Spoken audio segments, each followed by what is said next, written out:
রাজনীতিতে সব সম্ভব। রাজনীতি সম্ভাবনার শিল্প, কখন কি হয় বলা মুশকিল।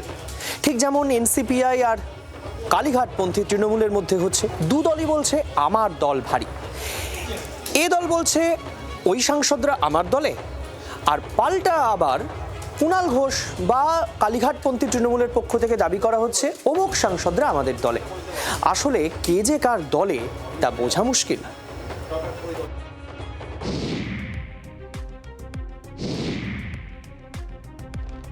এনসিপিআই থেকে তৃণমূলে নাকি তৃণমূল থেকে এনসিপিআইতে, আপাতত এই দুই জল্পনাই উস্কে দিয়েছে দুই শিবির।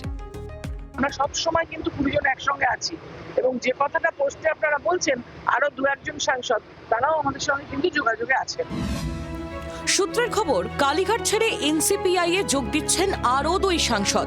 এর মধ্যে একজন দক্ষিণ 24 পরগনার মহিলা সাংসদ, অন্যজন কলকাতা লাগোয়া এক আসনের সাংসদ। দলবদল নিয়ে এক এনসিপিআই নেত্রীর সঙ্গে দুই সাংসদেরই দীর্ঘ আলোচনা হয়েছে। বিজেপির এক শীর্ষ নেতার সঙ্গেও যোগাযোগ রয়েছে তাদের। এরই মধ্যে এনসিপিআই এর 2 থেকে 3 জন সাংসদের অবস্থান ঘিরে জাতীয় রাজনীতিতে জোর চর্চা শুরু হয়েছে। এমন প্রেক্ষাপটে জল্পনা উস্কে দিয়েছেন কুণাল ঘোষ। প্রথমে যারা একটু চাপে পড়ে গেছিলেন তারা তো এক এক করে ফোন করছেন, যোগাযোগ রাখছেন। তারপরে অনেকে গিয়ে মমতা বন্দ্যোপাধ্যায়ের সঙ্গে, জননেত্রীর সঙ্গে দেখা করে আসছেন। এই চাপটা প্রথম থেকে যা দিতে শুরু করেছিল, আস্তে আস্তে আস্তে আস্তে চাপটা কমছে। 20 জনের থাকার কথা, এখন 20টা যদি বেড়ে যায় সেটা কালকে বোঝা যাবে। তারা একটা রাজনীতিগত অবস্থান নিয়েছেন, কিন্তু এটা তো অস্বীকার করবো না যে তাদের মধ্যে অনেকেই আমার সিনিয়র, অনেকেই আমার বড় দাদার মতো বন্ধু। কার দাবি ঠিক আর কারটাই বা ভুল, সেটা সময়ই বোঝা যাবে।